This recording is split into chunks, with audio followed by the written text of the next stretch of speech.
et bienvenue évidemment donc à nos deux membres du Conseil parisien de la jeunesse. Donc, bienvenue à Nicolas Marly que j'ai eu l'occasion de croiser à la dernière réunion qui s'est tenue sur le logement. Je n'ai pas entendu votre nom, mais je vous salue. Si j'avais eu votre nom, je vous aurais également salué nommément. Tout d'abord, un petit clin d'œil, parce que quand je lisais votre délibération, je voyais que vous avez rendu hommage, vous avez souhaité avoir le parrainage de Sacha Guitry pour votre dernière promotion.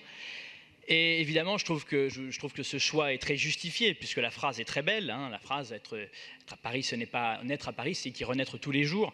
Mais vous avez choisi également un très grand dramaturge, mais aussi probablement l'auteur le plus misogyne et le plus macho que toute l'histoire des lettres ait pu produire. Et je trouve que c'est assez cocasse finalement, puisque vous êtes par ailleurs, fort heureusement, et je m'en réjouis, une institution plus que paritaire, puisque vous avez 39 femmes et 36 hommes. Et je voulais donc saluer d'une certaine manière votre ouverture d'esprit, puisque vous avez su relier à travers votre délibération, votre promotion, tout ce que Paris compte de merveilleux.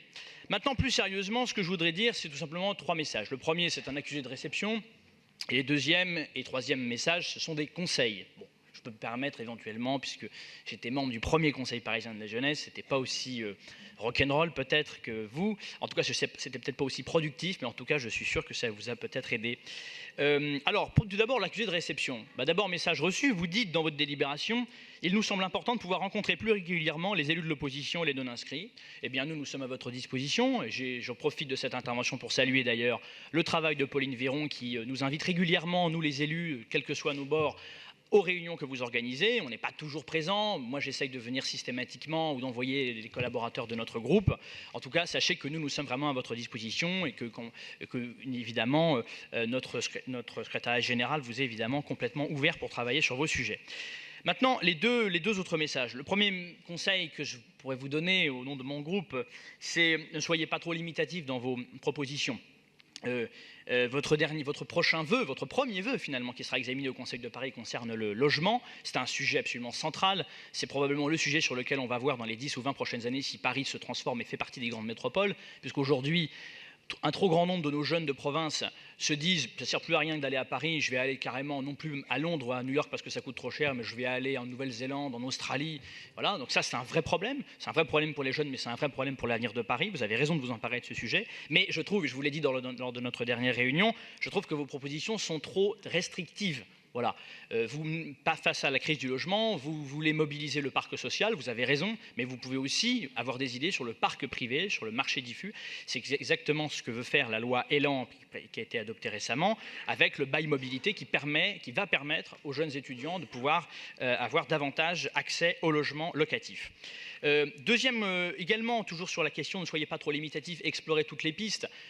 Puisque vous parlez de logement, il y a quand même un sujet majeur, hein, c'est celui du tourisme meublé. Alors je sais qu'ici, le tourisme meublé, bon, l'exécutif municipal peut attraper un peu à l'épiderme sensible sur cette question-là, mais il est clair que quand on voit que 60% des hôtes des principales plateformes touristiques meublées sont des jeunes de moins de 35 ans, il faut que vous vous empariez évidemment de ce sujet-là.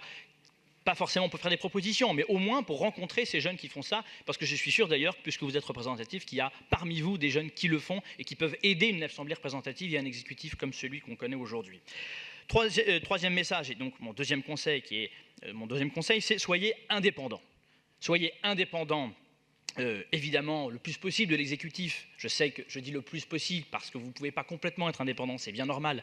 Vous avez une administration qui est à votre service, qui travaille pour vous, vous avez une adjointe qui est très attentive, j'ai eu l'occasion de le constater, je le répète, mais évidemment, cette administration vous oriente quelque part un petit peu sur les travaux de l'exécutif, sur la stratégie pour la résilience, sur lesquels il y aurait beaucoup de choses à dire. Mais enfin, soyez quand même le plus indépendant possible de cet exécutif. Par exemple, je le disais, je parlais du tourisme meublé, c'est une idée.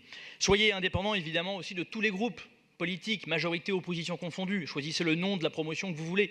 Par exemple, choisissez les pistes de travail que vous voulez. Et puis, si je peux me permettre un dernier conseil, n'imitez pas trop vos aînés. Essayez de limiter quand même tous ces voyages, tous ces forums. Moi-même, j'en ai fait partie de tous ces voyages, toutes ces délégations. C'est très sympa, on passe des bons moments, on rencontre le monde, pour reprendre l'expression de nos amis communistes. Mais très franchement, ce n'est pas pour ça que vous allez être représentatif. Vous allez être représentatif en vous emparant des vrais sujets concrets. Et c'est ce que vous faites avec le logement. Et c'est ce que je vous demande, moi, à titre personnel, c'est vraiment de continuer à vous emparer de ces sujets qui correspondent à des vraies galères pour la jeunesse de Paris et qui font qu'aujourd'hui, en 2018, il est beaucoup plus difficile d'être un jeune que dans les années 70 ou pendant les 30 Glorieuses. Voilà le dernier message que je voulais vous adresser et je vous souhaite bon courage pour la suite. Merci. Merci.